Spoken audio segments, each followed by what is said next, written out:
Hola, muy buenos amigos de YouTube, aquí el Comic Maníaco.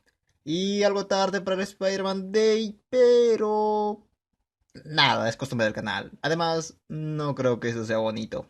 Así que, comencemos.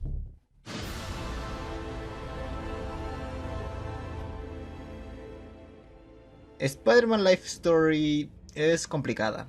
Se entiende que quiere ser un homenaje a la historia ocurrida en las páginas de Amazing Spider-Man, por lo cual debe mantenerse fiel a los acontecimientos esenciales de esa tierra, pero al mismo tiempo debe hacer cambios debido a que estos personajes están creciendo en tiempo real, por lo que para esta historia ambos ideales chocan y terminan en un desastre, ya que los acontecimientos que trata de homenajear contrastan tanto con las nuevas ideas que ni una de las dos líneas termina de salir bien, por el lado de los cambios realizados que no terminan de explorarse, y por el lado del homenaje que se siente tan apresurado, pobre y poco detallado que era mejor hacerlo de lado.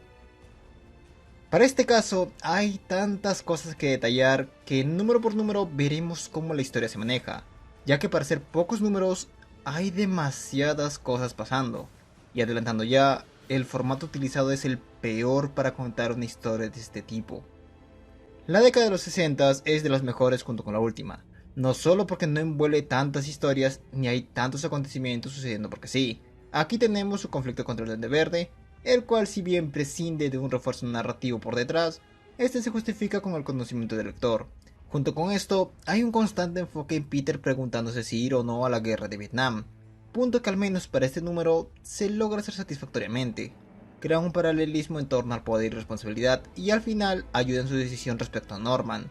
Aunque bueno, tampoco se explaya lo suficiente. Su decisión nunca se explora y tampoco su posición respecto a dicha guerra, lo cual es lo que debía llevar a la pregunta si ir o no en primer lugar. En los 70s es donde la historia decae muchísimo, no solo porque el salto de tiempo impide haber visto la nueva dinámica entre Gwen y Peter, aquí simplemente vemos que terminaron juntos y son felices. Tampoco podemos saber cómo los personajes llegan a su estado actual, cosa que se repetirá en todos los números, relegando a que tengan que exponerse a los acontecimientos en lugar de mostrarlos, o que uno deba asumirlos. Los conflictos en esta época son pésimamente llevados. El debate de la guerra de Vietnam es uno risible, ya que con la existencia de superhéroes y teniendo a Iron Man y sus armas, es imposible no haber ganado. Además, ha pasado una década, ¿y Peter sigue en ese debate? ¿No debería tener al menos una posición concreta para ese punto? Y otra cosa, si sigue en ese tema, al menos responder por qué no quiso ir en un principio. Al final todo es inútil ya que nunca dicen cómo terminó esa guerra, siendo imposible que terminara como lo fue originalmente. Mary Jane reclama a Peter de ser el imperfecto y verlos por encima cuando esto nunca se ha mostrado ni en ese momento hubo motivos para reprocharle eso, denotando también que estos tienen poca química, tanto con Mary Jane como con Harry.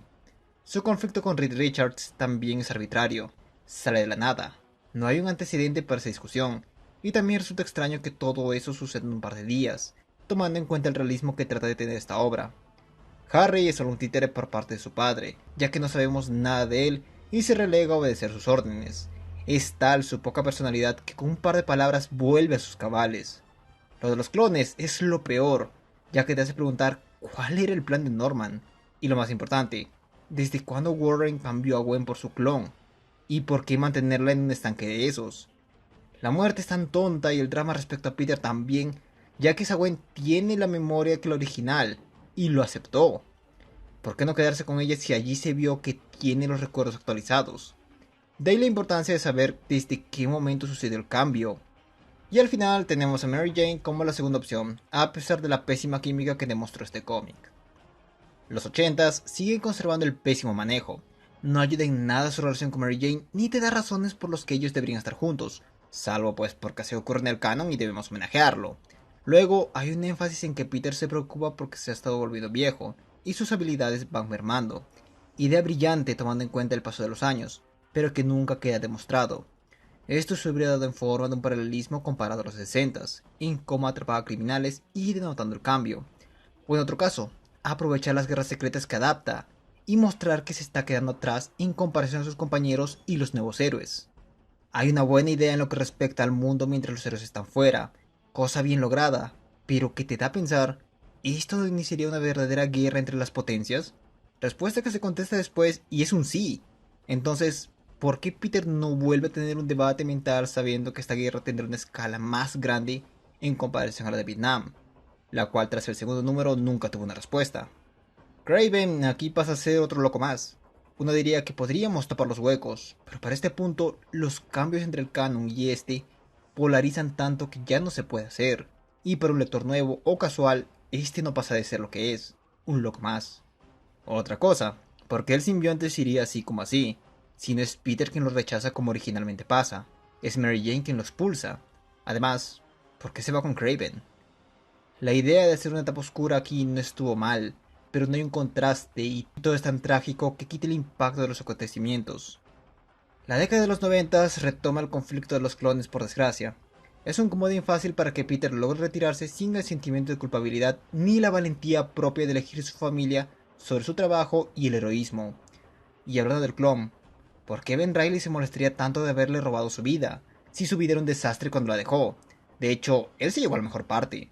Estuvo con Gwen hasta que ella murió al parecer, y nunca lo persiguió un clon homicida. La muerte de Norman está bien lograda, de no ser por el hecho de que la serie no da nada por Harry.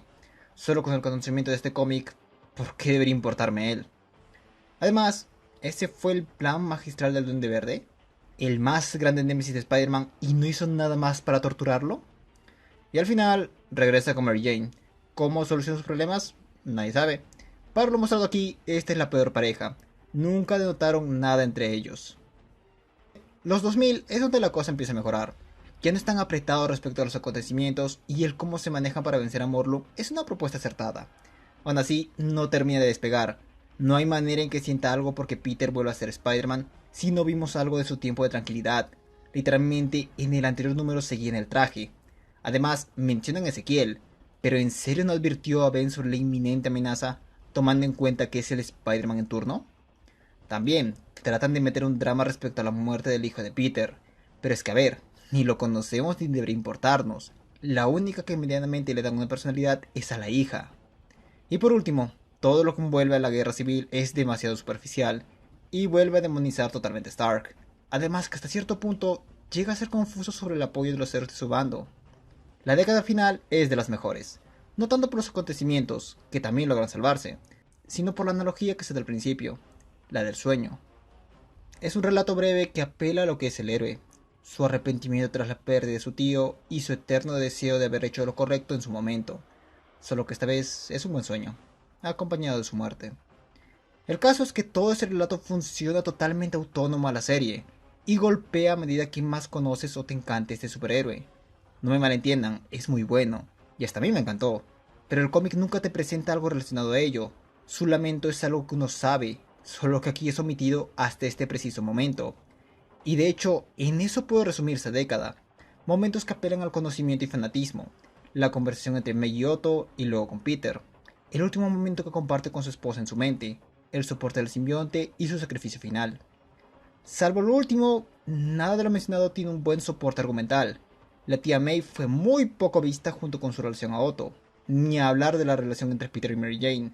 Y el simbionte literalmente estuvo pegado un montón de años con Kraven porque sí, pero con conocimiento sobre lo que en realidad ocurrió y viendo un final para este héroe, sobre todo con su estancamiento de varios años, sí llega a golpear emocionalmente. Hablando más a fondo, al fin se atreve a cambiar el escenario, siendo ahora prófugos y la resistencia contra Doom, quien dominó todo tras la guerra civil. La interacción con Miles y la mención de los demás héroes peca también de la falta de observación de ellos, aunque en estos casos puede ser omitido ya que no es un aspecto tan importante de su vida. El Kree Venom en turno es totalmente una herramienta argumental para dar pie a la revelación de Superior Spider-Man y el sacrificio del simbionte. Por lo demás, todo se respalda en los momentos anteriormente mencionados. Como ha quedado demostrado, el formato de década por número no ayuda para nada a la serie. Los temas que abarca son demasiado superficiales, y el único personaje que sale bien librado en esta vorágine de planteamientos es Peter, y con las justas, dicho sea de paso. El detalle de la construcción del mundo es un acierto y falla al mismo tiempo, ya que plantear la guerra de Vietnam en un contexto diferente o la guerra rusa son ideas que deberían cambiar totalmente el canon, y su final debía ser más distinto al que pasó. El único momento en que se arriesgan es al final con Doom como rey, pero esto es debido a que ya no hay nada después. Y otro detalle, para hacer la vida de Spider-Man, nunca vemos del todo al amistoso vecino, salvo al final. Que sí, que la vida de Peter es un caos y que es la culpa de Spider-Man, pero eso es un detalle que lo hace distinguible, salir adelante. Gran parte de la serie solo enfatiza en su vida como una tragedia, y esto le hace mal al homenaje que pretende ser y al ritmo, ya que si vamos solo en mal, peor, mal, un poco mejor, solo lo limitamos a ese ambiente, y nunca vemos sus aspectos positivos, como no sé, su relación con Mary Jane, su interacción con los ciudadanos sumado a su aprecio, y las ventajas que le puede sacar ser un héroe. Además de que los momentos trágicos tienen poco impacto, ya que nos mantenemos solamente en esa atmósfera. Ahora, si nos vamos como homenaje, la serie tampoco destaca. Complica además la primera saga del clon. No entiende cuál es el rol de Gwen Stacy ni de Mary Jane en la vida de Peter. La última cacería es abordada muy superficialmente, y el giro del simbionte le quita mérito a Parker. Ese era el momento de resaltar su fuerza de voluntad junto a su amor por su esposa, tomando en cuenta que no mostraron algo de si este es mi destino.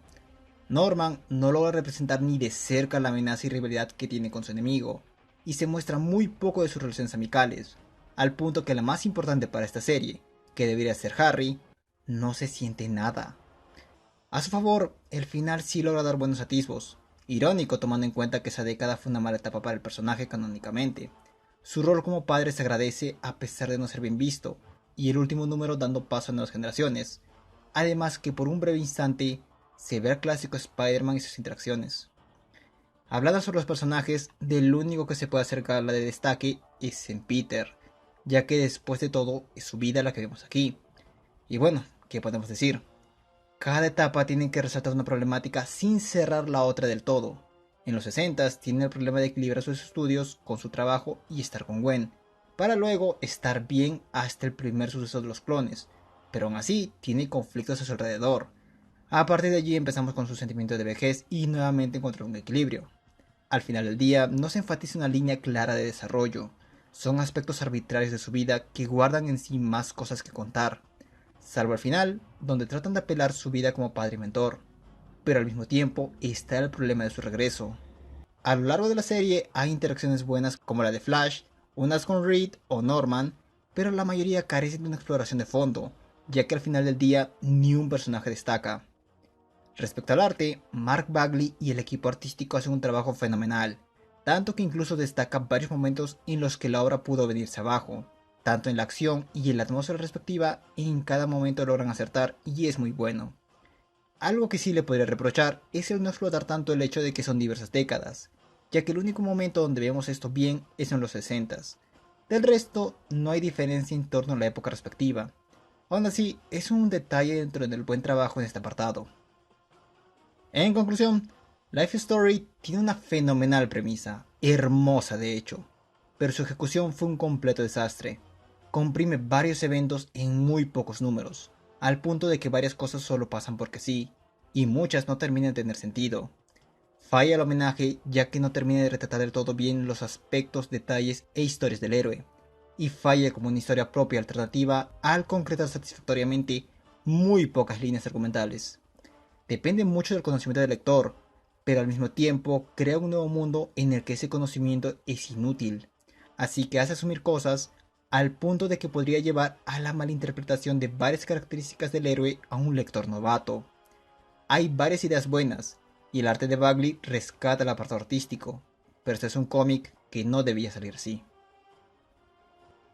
Y en lo personal, a ver, en el número 1 le tuve fe, aún con ese énfasis tan extraño sobre la guerra de Vietnam.